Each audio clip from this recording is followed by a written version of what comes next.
Siapkan hatiku Tuhan untuk dengar firman-Mu. Anugerah penuh Karen, kembali kita bertemu di dalam firman Tuhan pada malam hari ini. Dan firman Tuhan pada malam hari ini diambil dari Keluaran 14 ayat 15 sampai dengan yang ke-31. Judulnya Menyeberangi Laut Teberau. Dalam perikop ini judulnya Menyeberangi Laut Teberau. Saya akan membacakan ayat 21 sampai dengan yang ke-24. Lalu Musa mengulurkan tangannya ke atas laut, dan semalam-malaman itu Tuhan menguakkan air laut dengan perantaran angin timur yang keras, membuat laut itu menjadi tanah kering, maka terbelalah air itu. Demikianlah orang Israel berjalan dari tengah-tengah laut di tempat kering, sedang kiri dan di kanan mereka air itu sebagai tembok bagi mereka. Orang Mesir mengejar dan menyusul mereka. Segala kuda Firaun, keretanya dan orangnya yang berkuda sampai ke tengah-tengah laut. Dan pada waktu jaga pagi, Tuhan yang di dalam tiang api dan awan itu memandang kepada tentara orang Mesir, lalu dikacaukannya tentara orang Mesir itu. Mari kita berdoa. Allah Bapa kami yang berada dalam surga, terima kasih Bapa. Malam hari ini Tuhan izinkan kembali kami mendengarkan firman Tuhan. Tuhan izinkan kami untuk belajar firman Tuhan. Tuhan, berkati hati dan pikiran kami, agar kami dapat mendengarkan firman Tuhan dengan baik. Terlebih hamba-Mu yang pada malam hari ini menyampaikan firman Tuhan. Tuhan berkati hamba-Mu, agar hamba-Mu dapat menyampaikan kebenaran firman Tuhan dengan baik. Terima kasih Tuhan, kami serahkan firman Tuhan ini ke dalam tangan kuasa. Di dalam nama Tuhan kami Yesus, kami telah berdoa dan mengucap syukur. Amin. Bapak Ibu Jemaat yang dikasihi Tuhan, ini adalah kisah bangsa Israel ketika hendak keluar dari tanah Mesir, di mana mereka dalam keadaan terjepit, dikejar bangsa Mesir, dan di depan mereka terbentang laut yang sangat luas, yaitu Laut Teberau. Disinilah campur tangan Allah dalam masalah bangsa Israel.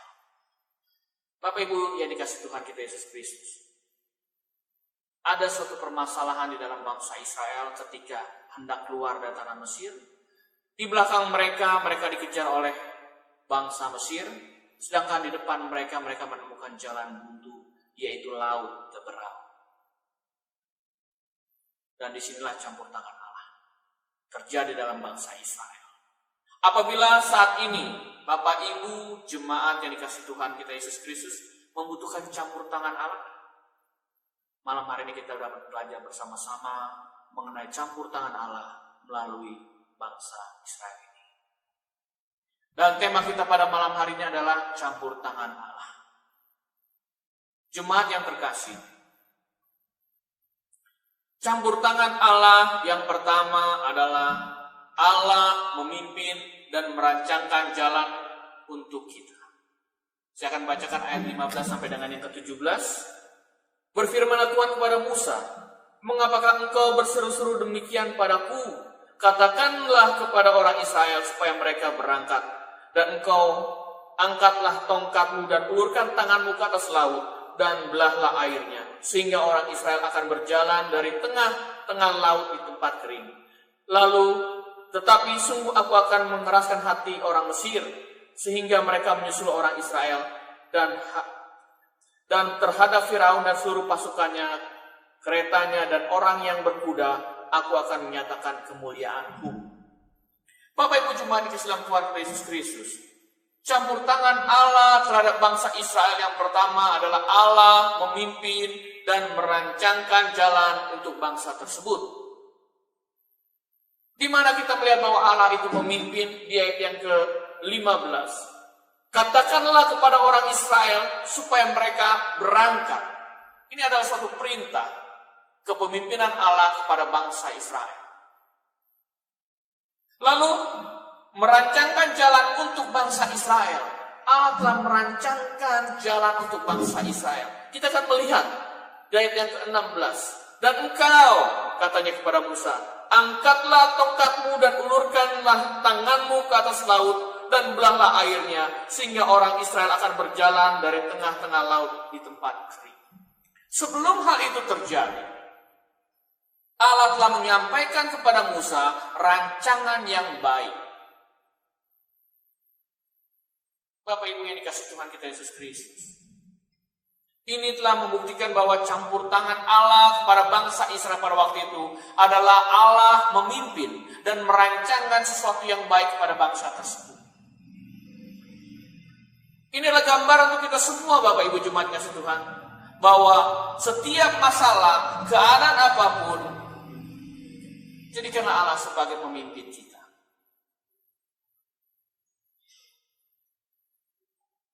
Jadikanlah Tuhan itu adalah kepala atas kita.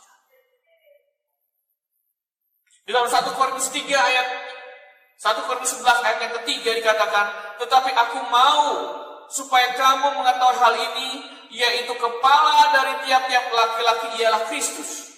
Kepala dari perempuan ialah laki-laki dan kepala dari Kristus ialah Allah. Firman Tuhan mengatakan bahwa kepala daripada laki-laki adalah Kristus. Laki-laki adalah kepala keluarga. Firman Tuhan mengatakan bahwa Allah adalah pemimpin. Kalau kita mau Allah bercampur tangan dalam kehidupan kita, dalam segala masalah kita, kesulitan kita, jadikanlah Allah pemimpin kita, kepala dalam rumah tangga kita. Karena Allah akan merancangkan jalan yang baik untuk kita semua. Bapak Ibu jemaat kasih dalam Tuhan kita Yesus Kristus, Yeremia 29 ayat 11 mengatakan, sebab aku ini mengetahui rancangan-rancangan apa yang ada padaku mengenai kamu. Demikianlah firman Tuhan, yaitu rancangan damai sejahtera dan bukan rancangan kecelakaan, untuk memberikan kepadamu hari depan yang penuh harapan. Di dalam masa sulit sekarang ini, Bapak Ibu jemaat yang dikasihi Tuhan, ada harapan. Allah telah merancangkan kepada mereka yang percaya kepadanya rancangan yang baik. Rancangan damai sejahtera, bukan rancangan kecelakaan.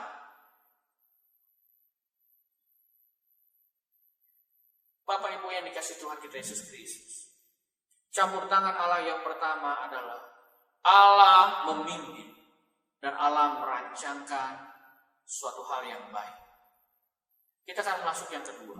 Campur tangan Allah yang kedua adalah tindakan Allah untuk menolong. Saya akan bacakan ayat 19 dan sampai dengan yang ke-20.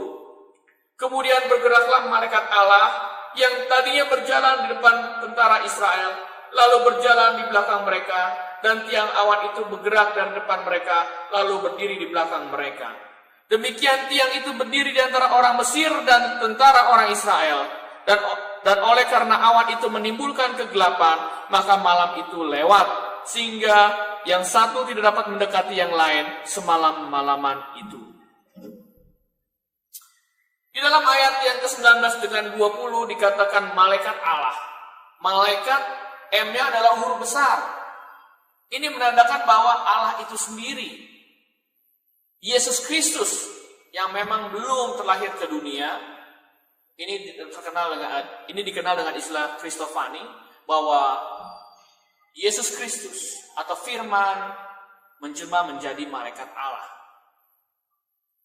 Jadi Allah itu sendiri yang campur tangan untuk menolong bangsa Israel tersebut dengan tindakannya. Apa tindakan Allah di sini? Ayat 19, yang tadinya berjalan di depan tentara Israel, lalu berjalan di belakang mereka.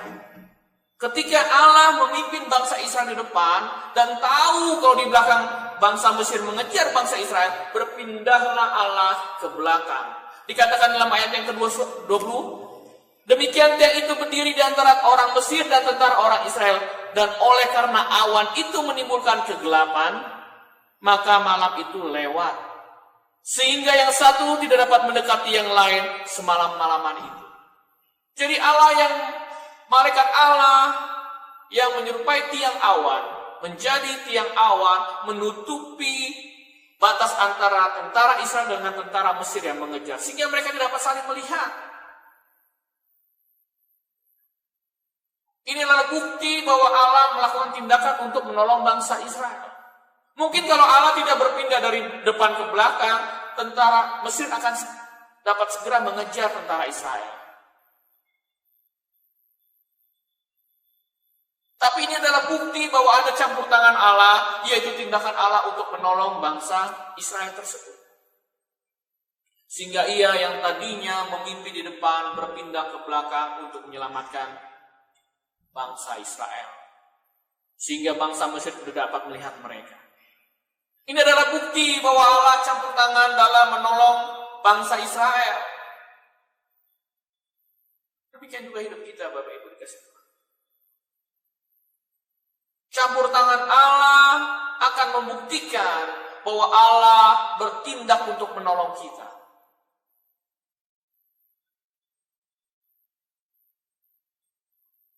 Di dalam Roma 8 ayat ke-28 dikatakan, kita tahu sekarang bahwa Allah turut bekerja dalam segala sesuatu untuk mendatangkan kebaikan bagi mereka yang mengasihi Dia, yaitu bagi mereka yang terpanggil sesuai dengan rencana Allah. Jadi kita tahu bahwa Allah turut bekerja. Ada tindakan Allah. Allah tidak akan tinggal diam dalam keadaan kita seperti ini. Allah akan menolong kita, memelihara kita, membantu kita.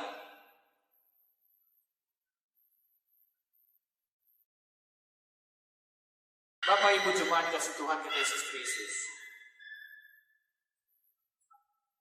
Sudah beberapa bulan kita melewati masa-masa sulit ini. Tapi percaya, akan ada selalu tindakan Allah di dalam hidup kita. Di dalam segala permasalahan kita Allah akan selalu menolong. Allah telah membuktikan kepada bangsa Israel 2000 tahun yang lalu bahwa Allah tidak tinggal diam. Ada tindakan Allah untuk menolong bangsa Israel. Demikian juga saat ini, Allah tidak akan tinggal diam terhadap kita yang mengalami kesulitan.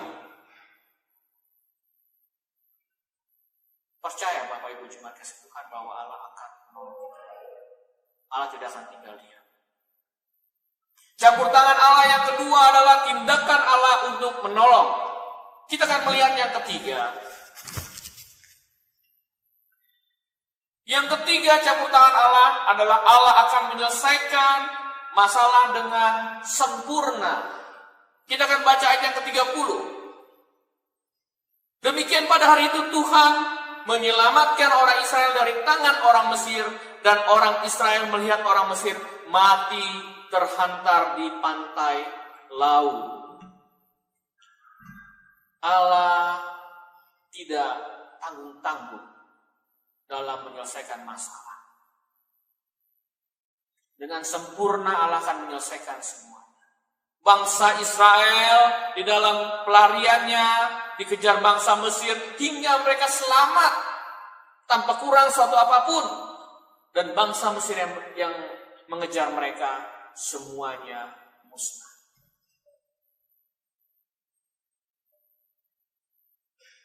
Inilah gambaran Bapak Ibu jemaat kasih Tuhan, bahwa Allah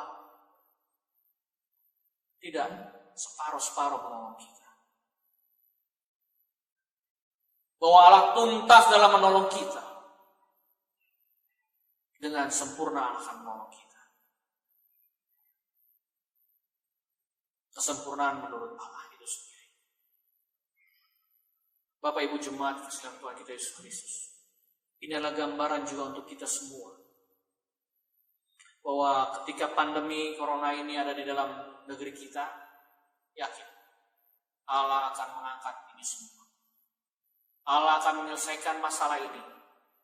Allah akan mengembalikan perekonomian negeri kita ini dengan baik. Dan Allah juga akan membuat kita dapat beribadah kembali bersama-sama. Karena Allah akan menyelesaikan masalah kita dengan sempurna. Campur tangan Allah yang ketiga adalah Allah akan menyelesaikan masalah kita dengan sempurna. Seperti yang dilakukan kepada bangsa Israel 2000 tahun yang lalu. Kuasanya dahulu dan sekarang tetap sama. Bapak Ibu jemaat kasih dalam Tuhan Yesus Kristus. Kini kita menyadari campur tangan Allah dalam hidup kita. Dan apabila saat ini jemaat yang terkasih membutuhkan campur tangan Allah. Marilah kita belajar dari firman Tuhan pada malam hari ini, bahwa jadikanlah Allah sebagai pemimpin, dan Allah akan merancangkan jalan yang baik untuk kita. Dan yang kedua, tindakan Allah untuk menolong. Percaya bahwa akan ada tindakan Allah untuk menolong. Dan yang ketiga, Allah akan menyelesaikan masalah kita dengan sempurna. Firman Tuhan pada malam hari mengajarkan untuk kita bahwa ada campur tangan Allah dalam kehidupan kita. Bapak Ibu jemaat dikasihi Tuhan kita Yesus Kristus, semoga dalam masa-masa seperti ini Tuhan selalu campur tangan dalam kehidupan kita. Amin. Mari kita berdoa. Allah Bapa kami yang berada dalam surga, terima kasih firman Tuhan yang sudah kami dengar malam hari ini. Kami berharap dapat menguatkan kami semua, karena kami tahu ada campur tangan Allah dalam hidup kami. Asalkan kami mau dipimpin Tuhan. Bapa, ajarilah kami untuk selalu berserah pada Tuhan, hingga campur tangan Tuhan terlihat dalam kehidupan kami. Terima kasih Tuhan atas firman Tuhan yang telah kami dengar pada malam hari ini. Kami serahkan firman Tuhan ini ke dalam tangan kuasa. Di dalam nama Tuhan kami Yesus kami telah berdoa dan mengucap syukur. Amin.